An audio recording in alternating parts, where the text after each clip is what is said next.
Firman-Nya. Marilah kita sama-sama menyaksikan kegiatan aksi nyata yang berjudul penyebaran pemahaman budaya positif yang dibawakan oleh Ibu Julinda Lirmamana SPD, CGP Angkatan 11 tahun 2024. Semoga apa yang dilakukan atau disampaikan oleh Ibu Linda ini dapat bermanfaat bagi Bapak Ibu guru di kelas, terutama di sekolah ini untuk kemajuan pendidikan kita di SD Batuna. Sekian dan terima kasih. Assalamualaikum warahmatullahi wabarakatuh. Waalaikumsalam. Salam sejahtera buat kita semua. Shalom. Shalom. Siang, ibu kepala sekolah dan bapak ibu guru semua. Apa kabar hari ini? Baik. Nah, terima kasih. Di saat ini saya sebagai calon guru penggerak angkatan 11 tahun 2024 di saat ini akan memberikan aksi nyata saya dalam modul 174 yaitu tentang budaya positif. Kiranya aksi nyata yang saya berikan melalui penyebaran pemahaman budaya positif di siang hari ini dapat bermanfaat bagi guru sebagai guru di sekolah bahkan sebagai wali kelas dan sebagai pemahaman yang kita pelajari yang kita maknai di hari ini boleh membawa perubahan bagi kita semua. Terima kasih. Dan yang pertama Bapak Ibu, kita akan memahami tentang materi di hari ini. Yang pertama yaitu adalah perubahan paradigma belajar, yang kedua disiplin positif, yang ketiga motivasi perilaku manusia, yang keempat 5 kebutuhan dasar manusia, posisi kontrol guru, keyakinan kelas, dan segitiga restitusi.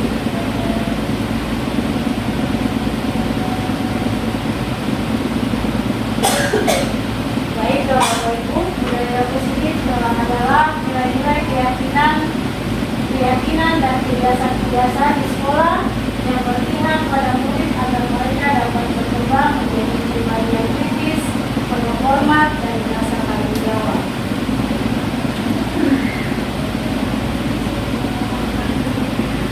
Yang pertama Bapak Ibu, kita akan mempelajari tentang perubahan paradigma belajar. Perubahan paradigma belajar merujuk pada pergeseran pandangan dan pendekatan dalam proses pendidikan dari pendekatan tradisional yang berpusat pada guru menuju pendekatan yang lebih modern dan berpusat pada siswa. Kita ketahui bersama kalau dulu kita sebagai guru adalah pusat semua informasi bagi siswa. Sedangkan sekarang ini pembelajaran itu berpusat pada siswa, kemudian siswa juga harus meningkatkan keterampilannya dalam menghadapi era globalisasi. Kemudian ada juga pembelajaran tentang disiplin dan pengembangan karakter dan etika pada murid tersebut. Bapak Ibu, di sini disiplin positif adalah suatu cara menerapkan sikap disiplin yang bertujuan untuk menumbuhkan kesadaran serta memberdayakan anak untuk mandiri melakukan sesuatu tanpa hukuman, ancaman maupun hadiah. Jadi tujuannya di sini adalah menanamkan motivasi intrinsik pada anak untuk membentuk karakter positif agar mereka mampu menentukan perbuatan yang baik yang harus dilakukan dan berperilaku tidak baik yang harus dihindari. Cara penerapan disiplin positif pada anak ada 5 Bapak Ibu. Yang pertama, membuat aturan dan kesepakatan. Yang kedua, menetapkan konsekuensi. Yang ketiga, memberikan pujian. Dan keempat, menjalin komunikasi yang baik. Dan yang terakhir adalah menjadi contoh yang baik. Materi yang kedua yang berikutnya adalah motivasi perilaku manusia, di mana motivasi perilaku manusia adalah dorongan yang membuat seseorang bertindak atau berperilaku dengan cara tertentu yang dapat dipengaruhi oleh faktor internal dari dalam diri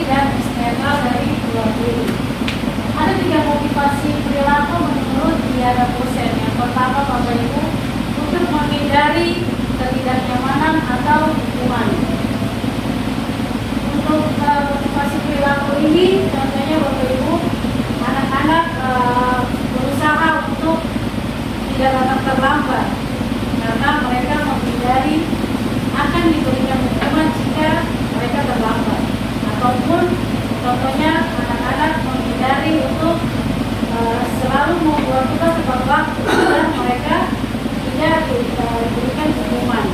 Itu contoh dari motivasi perilaku yang pertama. Yang kedua, untuk mendapatkan imbalan atau penghargaan dari orang lain. Biasanya ada beberapa dari anak-anak yang mengharapkan imbalan ketika dia melakukan sesuatu. Dia juga kita masih sebagai guru pasti ada mau melakukan sesuatu mengharapkan imbalan. Dan itu merupakan motivasi perilaku menurut ya, dosen. Yang ketiga, untuk menjadi orang yang mereka inginkan dan menghargai diri sendiri dan dengan nilai-nilai yang mereka percayai. Yang berikut Bapak Ibu, kita akan belajar tentang 5 kebutuhan dasar manusia. Kebutuhan yang pertama itu adalah kebutuhan bertahan hidup. Sebagai manusia pastinya kita mempunyai kebutuhan ini untuk bagaimana kita dapat bertahan hidup. Kemudian juga sebagai anak-anak mereka juga memiliki kebutuhan. Yang kedua, kasih sayang dan rasa diterima, kebutuhan diterima oleh semua orang. Dan yang ketiga, penguasaan. Penguasaan ini kebutuhan kemampuan atas kemampuan seseorang. Dan yang keempat, kejelasan, yaitu kebutuhan atas pilihan yang ingin dilakukan. Dan yang kelima adalah kesenangan, kebutuhan untuk merasa senang. Pastinya kita semua ingin memiliki kebutuhan yang kelima ya Bapak Ibu. Dan di sini Bapak Ibu kita mempelajari juga tentang 5 posisi kontrol guru dalam menerapkan disiplin positif. Yang pertama adalah guru sebagai penghukum, yang kedua guru sebagai pembuat rasa bersalah, yang ketiga guru sebagai teman, dan keempat guru sebagai pemantau, dan kelima guru sebagai manajer. Yang pertama Bapak Ibu, guru sebagai penghukum.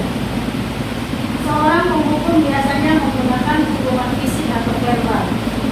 Guru yang menerapkan posisi penghukum akan berkata, "Patuhi aturan saya, kamu selalu saja berbuat salah, atau pasti kamu selalu yang terakhir." Nah, di kajian ini Bapak Ibu, kita mengadopsi diri kita, apakah kita juga menjadi bagian dari guru sebagai penghukum. Dengan demikian, jika kita ada di posisi ini, marilah kita akan berubah di beberapa posisi kontrol guru yang akan kita pelajari di hari ini. Guru sebagai pembuat rasa bersalah. Pada posisi ini biasanya guru akan bersuara lembut, membuat rasa bersalah, akan menggunakan keheningan yang membuat orang lain merasa tidak nyaman, bersalah atau rendah diri. Contoh-contoh kata yang diucapkan, "Ibu sangat kecewa dengan kamu, berapa kali Bapak harus memberitahu kamu," atau "Bagaimana kalau orang tua kamu tahu tentang perbuatan kamu." Di posisi ini, murid akan mempunyai penilaian diri yang buruk tentang diri mereka. Mereka tidak berharga dan telah mengecewakan orang yang mereka sayangi. Guru sebagai teman. Guru pada posisi ini tidak menyakiti murid, namun tetap mengontrol murid. Posisi ini biasanya berdampak negatif atau positif. Positif di sini berupa hubungan baik yang terjalin antara guru dan murid. Artinya guru menjadi teman baik bagi siswanya. Dan di posisi ini biasanya kalimat-kalimat yang diucapkan itu adalah "ayolah ganti bapak atau ibu demi ayolah bantu demi bapak," ya. Artinya mungkin guru memberikan kesempatan untuk siswa bekerja sama untuk memperbaiki segala sesuatu yang salah bagi siswa itu sendiri.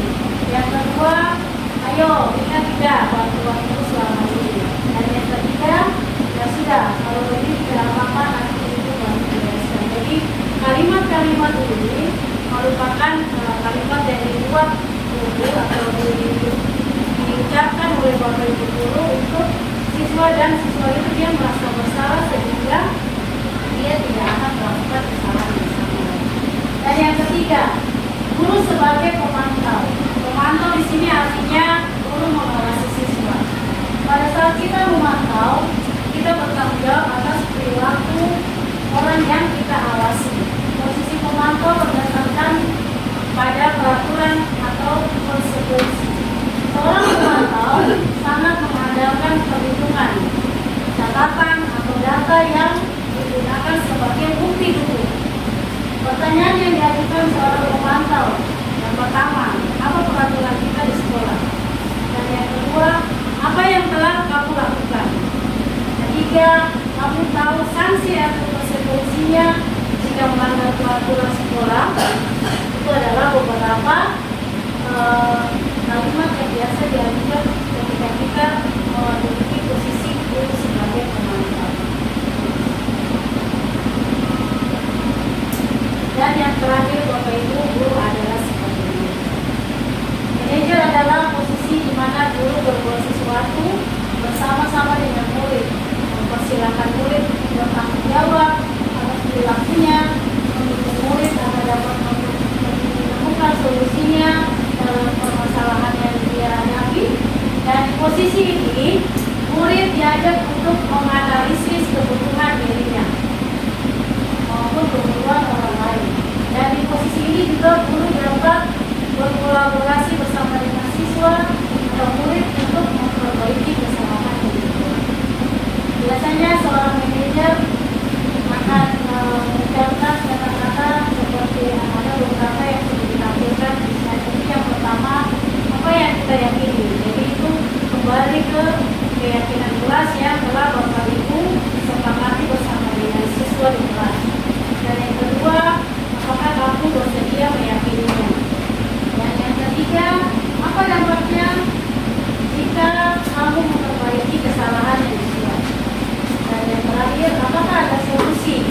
Jadi ketika menjadi seorang manajer, pada akhirnya nanti guru menemukan solusinya bersama-sama dengan siswa.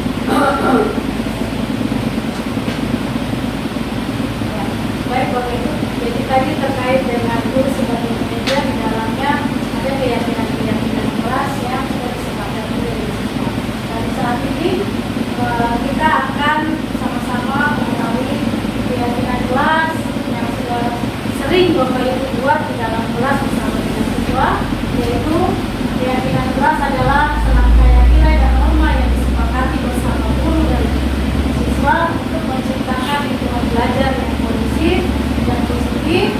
Dan keyakinan kelas ini merupakan pernyataan-pernyataan yang dibentuk dalam kalimat-kalimat positif dan menginspirasi juga memotivasi murid.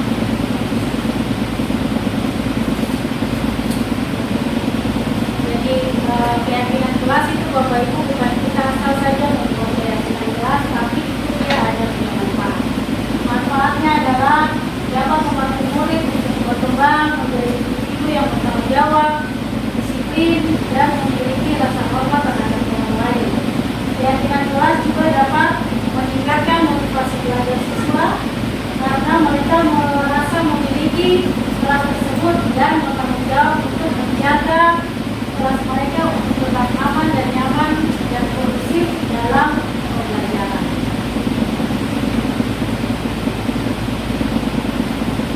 Bapak Ibu, keyakinan kelas dibuat itu harus melibatkan seluruh warga kelas. Jadi bukan saja guru yang membuat keyakinan kelas, tapi harus berkolaborasi dengan siswa sehingga keyakinan kelas itu dapat dipastikan bahwa keyakinan kelas itu dapat dilakukan oleh siswa sendiri, oleh guru, dan keyakinan kelas itu apakah masih sesuai dengan keadaan yang sekarang ini. Jika terjadi perubahan kondisi, maka keyakinan kelas itu perlu dirubah atau diperbaiki. Ya, berikutnya Bapak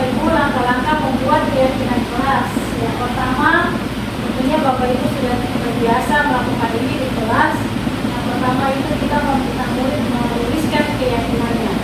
Yang kemudian kedua membahas keyakinan kelas yang telah ditulis. Kemudian dari sekian banyak keyakinan yang ditulis, kita memilih keyakinan kelas yang dapat dijalankan oleh setiap siswa. Yang berikut merubah keyakinan kelas agar menjadi kalimat yang positif. Contohnya tidak berisik saat guru menerangkan pelajaran. Kita rubah menjadi kalimat positif, mendengarkan guru saat memberikan pelajaran. Seperti itu contohnya. Jadi kalimat yang sehari-hari berubah menjadi kalimat yang baik. Kemudian berikutnya guru dan siswa menyepakati keyakinan kelas yang sudah dibuat. Jadi keyakinan kelas ini Bapak Ibu jangan hanya saja dibuat, tapi disepakati, dan ketika melewati keyakinan kelas itu pasti ada konsekuensi yang harus dilakukan. Jadi beda konsekuensi dengan hukuman Bapak Ibu. Kalau hukuman berupa fisik yang dilakukan guru terhadap siswa, tapi konsekuensi adalah bagaimana cara guru memberikan sesuatu agar siswa itu menjadi lebih baik. Yang berikutnya Bapak Ibu, kita akan belajar tentang segitiga restitusi. Jadi segitiga restitusi ini Bapak Ibu adalah nama bagaimana seorang guru menghadapi siswa ketika ada dalam sebuah masalah, dan pada akhirnya guru dan siswa tersebut menentukan solusi atas permasalahan yang terjadi. Yang pertama segitiga adalah satu, tahapan menstabilkan identitas, dan yang kedua tahapan validasi tindakan yang salah, dan yang ketiga adalah tahapan menanyakan keyakinan. Jadi segitiga restitusi ini masih berkaitan dengan keyakinan kelas yang dibuat oleh guru dan siswa di dalam kelas. Jadi Bapak Ibu, di tahapan stabilitas identitas ini bertujuan untuk mengubah identitas anak dari orang yang gagal melakukan kesalahan menjadi orang yang sukses. Artinya anak-anak yang biasanya melanggar peraturan itu memang mereka sudah menjadi perhatian, dan anak yang mengalami kegagalan berarti kita sebagai guru harus meyakinkan anak tersebut. Ada beberapa kalimat dalam menstabilkan identitas ini yang kadang kita pikir bahwa kalimat ini sebenarnya tidak bisa diberikan untuk anak-anak kita yang ada di dalam kelas. Contohnya yang pertama, berbuat salah itu tidak apa-apa. Padahal kalau kita di dalam kelas pasti kita sudah menghakimi atau menjudge bahwa kamu salah. Padahal dalam tahapan segitiga ini kita harus belajar untuk menstabilkan identitas dengan memberikan keyakinan kepada siswa bahwa setiap manusia itu dapat melakukan kesalahan. Jadi artinya bukan berarti membuat kesalahan terus itu juga wajar. Jadi bagaimana posisi guru di dalam menstabilkan identitas ini. Dan yang kedua itu juga tidak ada manusia yang sempurna. Jadi tidak terlepas dalam menstabilkan identitas kita sebagai manusia guru juga mempunyai peranan penting dalam meyakinkan anak-anak bahwa memang masalah itu adalah sebagian dari perbuatan manusia yang tidak sempurna.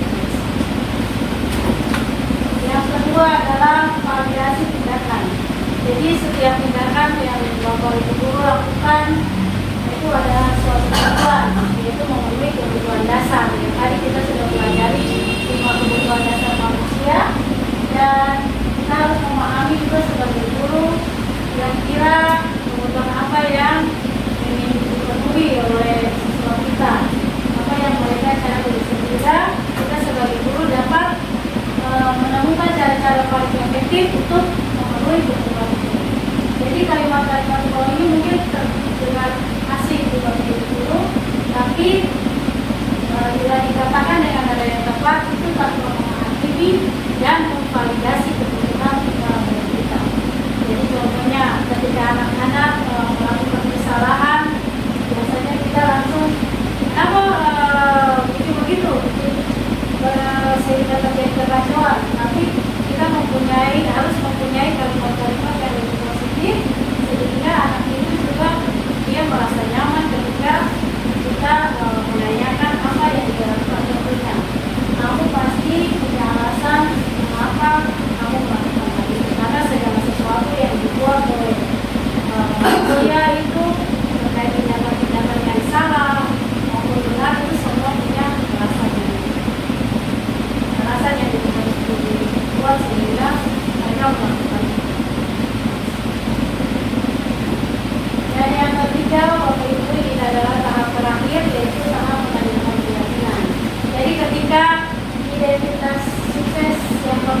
sudah yang identitas pertama sudah selesai, menanyakan validasi identitas, kemudian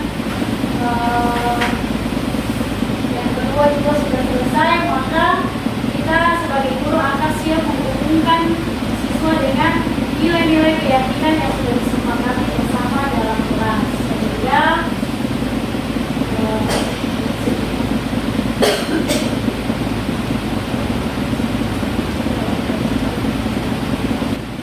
anak-anak akan mempercayai nilai-nilai yang sudah disepakati bersama dan dia menjadi pribadi lebih baik atau menjadi orang yang dia inginkan.